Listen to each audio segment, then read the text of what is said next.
ఎన్నో పోషక విలువలున్న ఆరోగ్యకరమైన ప్రోటీన్ రిచ్ ఫైబర్ ఓట్స్తో చేసుకునే బ్రేక్ఫాస్ట్ అండి. మీ ఇంట్లో అందరికీ నచ్చుతుంది. తప్పకుండా ట్రై చేయాల్సిన రెసిపీ. సులువుగా 15 నిమిషాల్లో చేసేసుకోవచ్చు. నమస్తే, శ్రీశ్రీ క్రియేషన్కి స్వాగతం. ముందుగా నేను 1 కప్ ఓట్స్ తీసుకున్నాను. వీటిల్ని ఒక 5 నిమిషాల పాటు వేగించుకోవాలి. జనరల్గా ఓట్స్ ఉడకపెట్టి చల్లారిన తర్వాత కొంచెం స్టిక్కీగా అంటే జిగటగా మారతాయండి.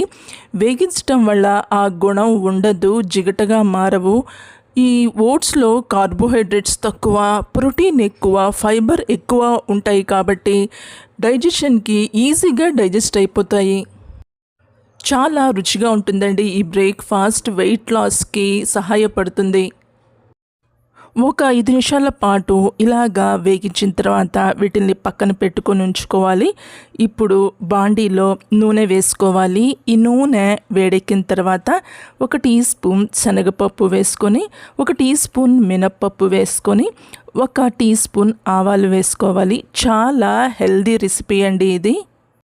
ఈ పోపు గింజలు వేగి ఆవాలు చిటపట్లాడుతున్నప్పుడు ఇందులోకి 1 మీడియం సైజు ఉల్లిపాయల్ని కట్ చేసుకుని యాడ్ చేసుకోవాలండి.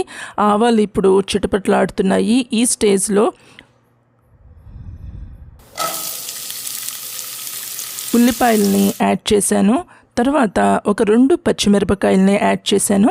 ఆ తర్వాత 1 టీ స్పూన్ అల్లం ముక్కల్ని, సన్నగా తరిగిన అల్లం ముక్కల్ని కలిపాను. ఇప్పుడు ఈ ఉల్లిపాయల్లో ట్రాన్స్పరెంట్ కలర్లోకి, అంటే ఈ ఉల్లిపాయల్లో పచ్చిపోయేంత వరకు వేగించుకోవాలి. ఫ్లేమ్ని మీడియంలో పెట్టి ఈ పచ్చిమిరపకాయలు, అల్లం, ఉల్లిపాయలను వేగించుకోవాలి. ఇందులో అల్లం కలపటం వల్ల బ్రేక్ఫాస్ట్కి చాలా మంచి టేస్ట్ వస్తుందండి. ఉల్లిపాయలు వేగిపోయాయి. ఇప్పుడు ఇందులో ఒక 2 టీ స్పూన్ల సన్నగా తరిగిన క్యారెట్ని యాడ్ చేసుకోవాలి. తర్వాత బీన్స్ని యాడ్ చేసుకోవాలి. ఈ క్యారెట్, బీన్స్ ఆరోగ్యానికి ఎంతో ఎంతో మంచిది. మంచి టేస్ట్ వస్తుంది ఓట్స్ బ్రేక్ఫాస్ట్కి. మంచి ఫ్లేవర్ కోసం ఇందులో కరివేపాకు వేస్తున్నానండి. అన్నీ అందుబాటులో ఉండేవే ఈ బ్రేక్ఫాస్ట్కి. ఇప్పుడు ఫ్లేమ్ని మీడియంలోనే ఉంచి ఈ బీన్స్, క్యారెట్ని బాగా ఫ్రై చేసుకోవాలి.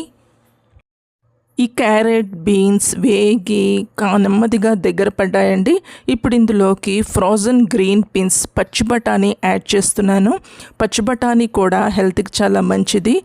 తర్వాత ఇందులో 1 మీడియం సైజ్ టొమాటోల్ని సన్నగా తరిగి యాడ్ చేసుకోవాలి. టొమాటోలు ఇందులో వాడటం వల్ల టేస్ట్ చాలా బాగుంటుంది ఓట్స్ బ్రేక్ఫాస్ట్కి. వీటిని కాసేపు వేగించుకోవాలి. టొమాటోలు టెండర్ అయ్యి, టొమాటోలు మెత్తపడి, గ్రీన్ పీస్ కూడా వెంటనే మెత్తబడిపోతాయండి.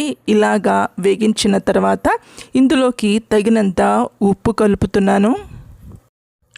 ఉప్పు కలిపిన తర్వాత కాసేపు వేగించుకోవాలి. నెమ్మదిగా ఈ కూర ముక్కలన్నీ వేగి దగ్గర పడటం స్టార్ట్ అవుతాయి. కాసేపు వీటిని వేగించిన తర్వాత ఇందులోకి ఇప్పుడు ఒక 1/2 టీ స్పూన్ ధనియా పొడి కలపటం వల్ల మంచి టేస్ట్ వస్తుంది. ఒక 1/2 టీ స్పూన్ గరం మసాలా అనేది కలపటం అనేది పూర్తిగా ఆప్షనల్ అండి, బట్ కలిపితే టేస్ట్గా ఉంటుంది. ఈ ధనియా పొడి, గరం మసాలాలు కలిపినప్పుడు ఫ్లేమ్ని లోలో ఉంచుకోవాలి. మసాలాలు మాడిపోకుండా కాసేపు ఇలాగా మిక్స్ చేసుకొని లో ఫ్లేమ్లో ఉంచే మిక్స్ చేసుకోవాలండి. ఇప్పుడు ఈ కూర ముక్కలన్నీ వేగిపోయాయి. ఇందులోకి నీళ్లు కలుపుకోవాలి. 1 కప్ ఓట్స్ని వాడాను కదండి, ఇందులోకి 4 కప్పుల నీళ్లు కలుపుతున్నాను. కరెక్ట్గా నేను కలిపిన ఈ 4 కప్పుల నీళ్లు సరిపోతాయండి. Correct measurement. చక్కగా మంచి కన్సిస్టెన్సీలోకి వస్తుంది ఓట్స్. ఇప్పుడు నీళ్లు బాయిల్ అయ్యే టైంకి ఇందులో ఓట్స్ కలుపుకోవాలి. ఒకసారి నేను కలిపిన ఉప్పు సరిపోయిందో లేదో చెక్ చేస్తున్నానండి. చెక్ చేసిన తర్వాత ఓట్స్ కలుపుతాను. నాకు సరిపోయాయి అనిపించింది ఉప్పు. ఇప్పుడు ఇందులోకి ఓట్స్ కలుపుతున్నాను. ఓట్స్ కలిపేటప్పుడు ఫ్లేమ్ని లోలో పెట్టుకోవాలి. ఓట్స్ కలిపిన తర్వాత ఇలాగా కలుపుతూ ఉండాలి, ఎక్కడ లంప్స్ లేకుండా. జనరల్గా ఓట్స్ని వేగించాం కాబట్టి ఉండలు కట్టవండి. ఓట్స్ చక్కగా ఉడికిపోతాయి. 1 నిమిషం పాటు మూత పెట్టేసి ఉంచుకోవాలి. 1 నిమిషం తర్వాత మూత తీసేసి ఇలాగా మిక్స్ చేస్తూ ఉండాలి. నెమ్మదిగా ఓట్స్ ఉడికి దగ్గర పడటం స్టార్ట్ అవుతుంది. ఇవి ఉడికి నీరు పోయి నెమ్మదిగా దగ్గర పడటం స్టార్ట్ అవుతుందండి.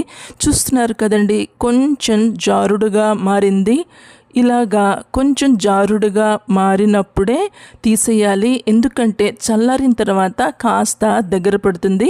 కొత్తిమీరతో గార్నిష్ చేసుకొని తింటే ఈ బ్రేక్ఫాస్ట్ చాలా చాలా రుచిగా ఉంటుందండి. చాలా టేస్టీగా ఉంటుంది.